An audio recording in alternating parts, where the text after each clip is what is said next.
Hi, I'm Vincent. In this video I'm going to show you how to play Anti-Hero by Taylor Swift. Now this song doesn't actually have much guitar in it at all. If anything, it has a little bit later on that's actually buried really deep within the track. But I'm going to show you how to play some chords to this track that will work should you want to do a cover or change it up a little bit. You're going to need to know 4 chords for this song, and it's simply A, E, B, then C sharp minor. And it's simply those 4 chords all the way through, but let me just show you in a little bit more detail. So to play our first chord, which is an A, we're simply playing the D, G and B strings all on the 2nd fret. So what I've done here is put my first finger on the D string of the 2nd fret, my second finger on the G string of the 2nd fret, and my third finger underneath that on the B string of the 2nd fret, okay? And then I'm just strumming from the A string down, so that gives us an A chord. Then the next chord we want to go to is an E major. So to play E major, I put my first finger on the G string of the 1st fret, my second finger on the A string of the 2nd fret, and then my third finger underneath on the D string of the 2nd fret. So one more time, that's my first finger on the G string of the 1st fret, my second finger on the A string of the 2nd fret, then my third finger underneath that on the D string of the 2nd fret. Then I'm just going to strum all the strings.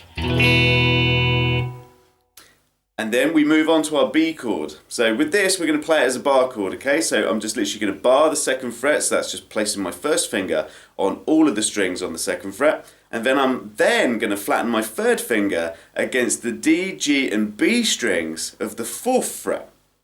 You can do it another way as well, where you can actually play an A chord. So what I'm doing here is I'm just putting my 2nd, 3rd and little finger to make an A chord shape, but on the 4th fret. So that's just my 2nd, 3rd and little finger on the D, G and B strings. But when I do a playthrough, I'll be playing it like this. So again, I'm just barring the 2nd fret, then I'm flattening my 3rd finger against the D, G and B strings of the 4th fret, and then give that a strum. It gives us a nice B. Strum that from the A string down, so that B note becomes your root note, okay? So just strum it from the A string down. And that gives us our B chord. Now our final chord within this sequence is simply a C sharp minor. Again, I'm going to play this as a bar chord. So I am basically barring the 4th fret, holding down all those strings with my first finger. Then my second finger is going on the B string of the 5th fret. Then my third finger is going to go on the D string of the 6th fret. Then my little finger is going to go underneath that on the G string of the 6th fret. So just one more time, I am barring all of the strings on the 4th fret, and then my second finger goes on the B string of the 5th fret, then my third finger goes on the D string of the 6th fret, then my little finger goes underneath that on the G string of the 6th fret. Then again I'm going to strum from the A string down, making that C sharp note my root. And those are the 4 chords in that order that you need to play this song. So it goes from an A, to an E, to a B, to a C sharp minor. So the way this is structured through the song is it's actually just 2 beats on each chord. We're going 1, 2, 3, 4, 1, 2, 3, 4. So 2 beats on each chord. It's also a little bit pushy, so it actually kind of jumps to the next chord slightly before the next bar starts on beat 1. So you got 1 and 2 and 3 and 4 and 1 and 2 and 3 and 4 and. You'll notice that I'm changing on that upbeat. 1 and 2 and 3 and 4 and 1 and 2 and 3 and 4 and. So that's how it's paced along to the song. But if you just listen, you'll be able to just kind of slot in there. It's that all the way through. Another way you can play this, if you're not a fan of bar chords, is to actually play it using power chords. It sounds a little bit more rocky this way, but it might be good to kind of inject a little bit of that within the verses to get a little bit of dynamic variation. So what I'm doing here is you can play A5, to an E5, to a B5, to a C sharp 5. And again, I'm just moving this same shape around. So if you're not familiar with a power chord is simply doing this. So let me show you the first chord, which would be an A5. You put your first finger on the E string of the 5th fret, then you put your third finger on the 7th fret of the A string, then your little finger underneath on the D string of the 7th fret.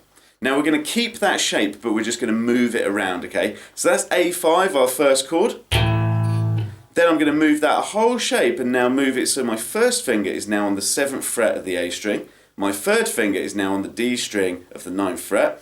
And then my little finger is underneath on the 9th fret of the G string. And again, I'm just going to strum those notes, which I didn't mention earlier. With power chords, you only strum the notes you're holding down. So that gives us an E5.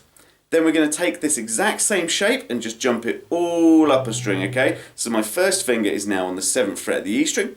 My third finger is on the A string of the 9th fret, and my little finger is underneath that on the D string of the 9th fret. And again, only strum the strings you're holding down. And that gives us a B5.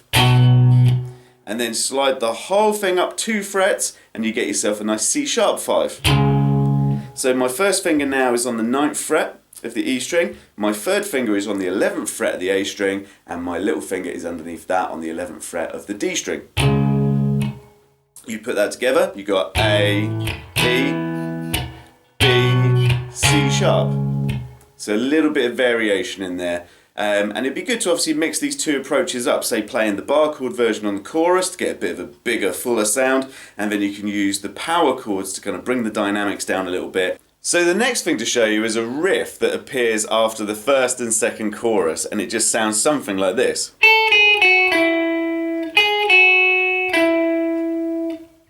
Okay, so let me teach you that. So what I'm doing here is I'm using one finger per fret where possible. You'll see that I actually start with my little finger. So my little finger is going to play the 10th fret of the B string. And then that's going to be followed by my third finger playing the 9th fret of the B string. And then my first finger is going to play the 7th fret of the B string. So we're literally just going to descend down the B string playing the 10, 9, and then 7. Okay, so we're going to go... First 3 notes right there, 10, 9, 7. And then I'm going to jump my third finger up to play the 9th fret on the G string immediately after. So the first 4 notes would be 10, 9, 7, then 9 on the G. So that's the first part of the riff. Okay, so you put that together and that's the first, well, that's the first half of the riff actually. So you got right there. Then the last little bit is simply the second and third note again. So I'm basically playing the 9th fret on the B, followed by the 7th fret on the B. Doing that with my third and my first finger. So just 9th fret on the B, followed by 7th fret on the B. So you put that together, you've got the first 4 notes. So we go 10, 9, 7, then 9 on the G. Then we drop back down to doing the 9 and then the 7 on the B again. And then we finish it off with just the 9th fret on the G. Again, played with your third finger. So we've got 10, 9, 7, 9. Little bit of a pause. Then we go 9, 7, 9. And that's the riff.